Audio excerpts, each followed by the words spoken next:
एक और बड़ी खबर आपको बता देते हैं, आज बीजेपी प्रदर्शन करने वाले दिल्ली में राजेंद्र नगर कोचिंग सेंटर में जो हादसा हुआ, उसके बाद आज बीजेपी सुबह 10 बजे आम आदमी पार्टी का घेराव। बड़ी खबर आपको बता रहे हैं, आम आदमी पार्टी के दफ्तर का घेराव करेगी आज बीजेपी और सुबह 10 बजे का वक्त बताया जा रहा है। बीजेपी का विरोध प्रदर्शन जो है राजेंद्र नगर हादसे के बाद आज देखने को मिलने वाला है। तो जिस तरह से मौतें हुई उसके बाद अब देखिए सियासत भी हो रही है। और दिल्ली से खबर आपको बता रहे हैं, बड़ी खबर, जहां राजेंद्र नगर हादसे मामले में दिल्ली बीजेपी आज विरोध प्रदर्शन करने वाली है। जी हां, विरोध प्रदर्शन भी होगा और आम आदमी पार्टी का घेराव भी होने वाला है। और इसी बीच एक और बड़ी खबर दिल्ली से बता रही, इससे जुड़ी हुई हादसे के बाद एमसीडी का एक्शन तेज हो गया और अब तक 13 अवैध बेसमेंट को सील कर दिया गया। जी हां, देखिए जिस तरह से बेसमेंट में हादसा हुआ, 3 मौतें हुई, उसके बाद एमसीडी एक्शन में है। 13 अवैध बेसमेंट को जो है सील कर दिया गया है। राजेंद्र नगर हादसे पर कार्रवाई शुरू हो गई है।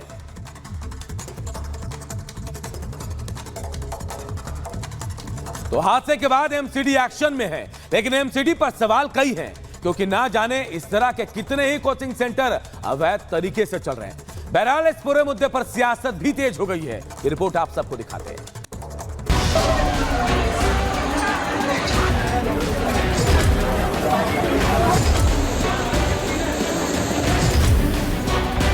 दिल्ली के राजेंद्र नगर से तस्वीरें देखकर एक ही सवाल मन में कौंधता है कि आखिर ऐसे हादसे कब रुकेंगे। ये दिल्ली है, देश का दिल, जहां बड़े शहरों से लेकर छोटे गांव तक के बच्चे अपनी आंखों में कुछ बनने का सपना लिए आते हैं। लेकिन दिल्ली के खोखले सिस्टम न सिर्फ उनके सपनों को बल्कि उन्हें भी निगल जाता है। यहाँ प्रशासन संभालने के लिए दिल्ली सरकार, एलजी और एमसीडी है, लेकिन माँ बाप की उन बेबस आंखों का जवाब देने के नाम पर हादसों के बाद सिर्फ सियासत नजर आती है। ये सबसे दुख की बात है कि 3 बच्चों की मौत हो गई और अब जैसे ही इस घटना के बाद अब मैंने कमिश्नर एमसीडी को एक लेटर लिखा है, जिसमें आप देख सकते हैं कि हमने 2 निर्देश मैंने दिए हैं।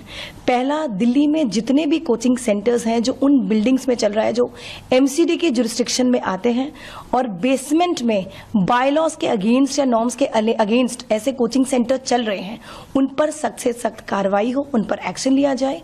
दूसरा, और अगर इस मामले में जो कल राजेंद्र नगर में हुआ, कोई भी एमसीडी अधिकारी अगर जिम्मेदार है तो उस पर भी सख्त कार्रवाई की जाए। इन बच्चों की मौत के जिम्मेदार पूर्ण तरह केजरीवाल सरकार और स्थानीय विधायक दुर्गेश पाठक जी हैं, जिन्होंने क्रिमिनल नेग्लिजेंस करी है।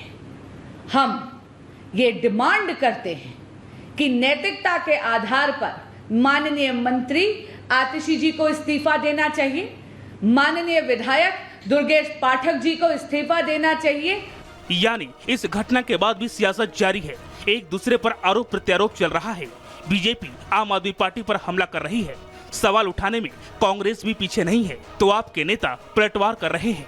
3 ऐसे युवा जो देश का भविष्य थे, 3 ऐसे युवा जो अपने अपने परिवार के चिराग थे, लेकिन दिल्ली की निकम्मी सरकार के भ्रष्टाचार का शिकार हो गए। और उन बच्चों का कसूर क्या था कि वो सिर्फ पढ़ने आए थे। दिल्ली की मेयर चिट्ठी लिख के कि एमसीडी अधिकारी इसके लिए जिम्मेदार है, एमसीडी जिम्मेदार है, पल्ला झाड़ लेते। अरे दिल्ली की मेयर है आप, जिम्मेदारी है आपकी। 3 बच्चों की बेसमेंट में पानी घुसने से मौत हो गई। उनकी जिंदगी यूं बीच में खत्म हो जाए, वो भी इसलिए कि एक गैर जिम्मेदाराना एमसीडी है, एक गैर जिम्मेदाराना सरकार है। ये अच्छी बात नहीं है, हृदय विदारक है और सरकार को तुरंत इसमें कदम उठाने चाहिए और दोषियों को सजा देनी चाहिए। बेसमेंट में बच्चे पढ़ क्यों रहे थे? बेसमेंट में बच्चे क्या कर रहे थे? लाइब्रेरी खोल रखी है, बच्चे पढ़ा रहे हैं, ये टोटल क्रिमिनल एक्टिविटीज़ है। इनके खिलाफ सख्त से सख्त कार्रवाई होनी चाहिए। जब तक आप ये बेसमेंट और कोचिंग इंस्टीट्यूट के खिलाफ कार्रवाई नहीं करोगे, ये पूरा सिस्टम बनवा देंगे। मैं किसी ब्लेम गेम में नहीं जाना चाहता, मैं किसी के ऊपर आरोप नहीं करना चाहता, लेकिन आपको एक एक जगह जाके इस तरह की कमर्शियल एक्टिविटीज जो बेसमेंट में हो रही है उसको रोकना पड़ेगा, उसके खिलाफ सख्त से सख्त एक्शन लेना पड़ेगा। दिल्ली में बारिश सिर्फ जल भराव का कारण नहीं बल्कि मौत का काल भी बन रही है। हाल ही में मध्य दिल्ली के पटेल नगर मेट्रो स्टेशन इलाके से एक मामला सामने आया था, जहां बारिश के बाद यूपीएससी छात्र की सड़क पर करंट लगने से मौत हो गई थी। इस घटना के बाद से ही पूरे इलाके में दहशत का माहौल छाया हुआ है। लेकिन सवाल है कि छोटे छोटे गांव से शहर आकर अपना और देश की सेवा करने की चाहत इतनी महंगी क्यों पड़ रही है? क्या कसूर था इनका? सवाल ये भी कि कोचिंग सेंटर में अचानक इतना पानी कैसे भर गया? सवाल ये भी कि छात्रों की जिंदगी मुसीबत में डालने का जिम्मेदार कौन है, और सवाल ये भी कि बार बार राजधानी दिल्ली में इतनी बड़ी लापरवाही कैसे हो जाती है। Bureau report, Republic Bharat. और देखिए, दिल्ली के कई इलाके ऐसे हैं जैसे लक्ष्मी नगर है, मुखर्जी नगर है, इसके अलावा भी कई ऐसे इलाके उल्ट राजेंद्र नगर, जहां अवैध तरीके से सैकड़ों कोचिंग सेंटर चला जा रहे हैं। रिपब्लिक भारत की एक रिपोर्ट आपको दिखाते हैं और आपको बताते हैं कैसे ये कोचिंग सेंटर अवैध तरीके से यहां पर चल रहे हैं। रिपोर्ट देखिए।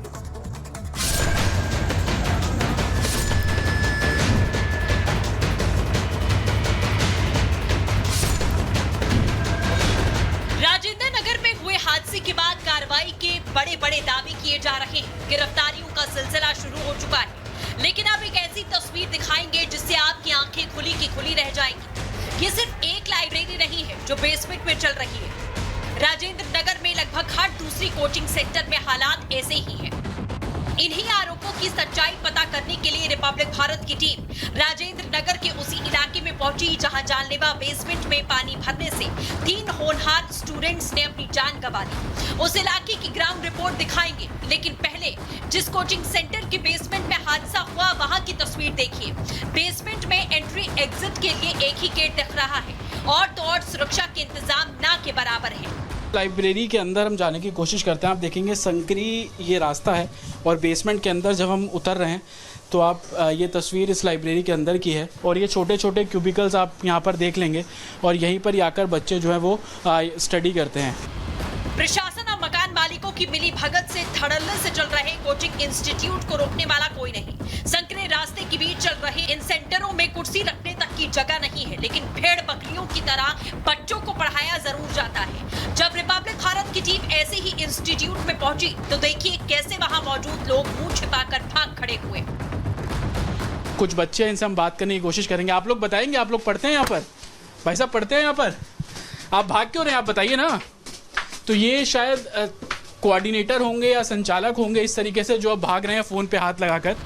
सोचिए, जिस जगह से एक आदमी आराम से नहीं निकल सकता, अगर यहाँ कोई हादसा होता है तो कितनी जानों की बलि चढ़ सकती है। लेकिन लगता है कि सरकार ने आंखों पर पट्टी बांधी है और मुंह पर ताला जड़ लिया है। सवाल है कि क्या प्रशासन इन सभी कोचिंग सेंटर्स के खिलाफ कार्रवाई कर पाएगा या कार्रवाई के नाम पर लोगों की आंखों में सिर्फ धूल ही झोंकी जाएगी। Bureau report, Republic Bharat. तो देखिए, पिछले कुछ दिनों में दिल्ली की लापरवाह सिस्टम ने कई छात्रों के सपनों की हत्या कर दी। दिल्ली के कई इलाके में देश के अलग अलग कोने से छात्र पढ़ने आते हैं, अपने सपनों को साकार करने आते हैं, लेकिन ये लापरवाह सिस्टम उनकी जान ले लेता है। लेकिन ये जान सिर्फ छात्रों की नहीं जाती है, उन परिवारों को भी झेलना पड़ता है, उन परिवारों को टूटना पड़ता है जिनके बच्चे दिल्ली आकर पढ़ाई करते हैं। रिपोर्ट आप सबको दिखाते हैं।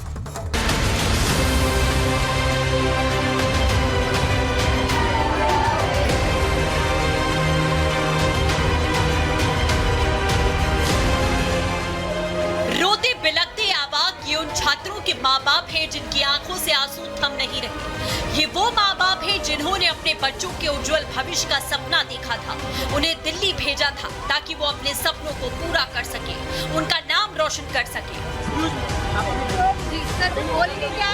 तानिया सोनी के माता पिता की आंखों से आंसू नहीं रुक रहे। उनकी आंखों के सामने बस उनकी बेटी का चेहरा घूम रहा है।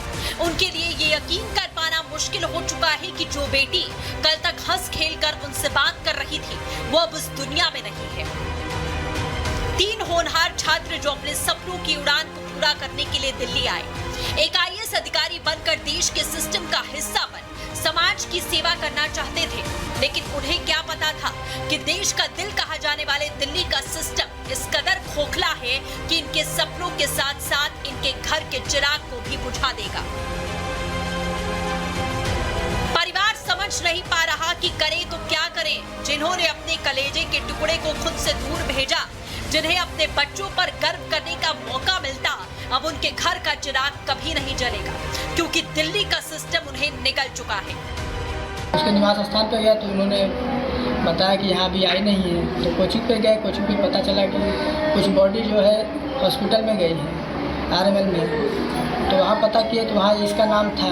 इस सबसे पहले जिम्मेदार है MCD, उसके बाद राव। इन लोगों ने एक गलत तरीके से वहाँ पे लाइब्रेरी खोल के रखा है। आप उसको जांच करवाइए और आप इसको सजा दिलवाइए। ये परिवार आज उस सरकार से, उस सिस्टम से सवाल पूछ रहे हैं जो बड़े बड़े दावे करते हैं। कोचिंग सेंटर के मालिक से सवाल पूछ रहे हैं जो बड़ी बड़ी बातें कर पढ़ाने के नाम पर मोटी फीस वसूलते हैं। क्या इन कोचिंग के मालिकों के लिए बच्चों की जान इतनी सस्ती है? लेकिन आज इन परिवारों को सांत्वना देने के लिए कई लोग खड़े हैं, लेकिन सिस्टम की जो मार इन परिवारों पर पड़ी उसे देखकर अब हर माँ बाप अपने बच्चों को दिल्ली भेजने से पहले एक नहीं 1000 बार सोचेगा। Bureau report, Republic Bharat.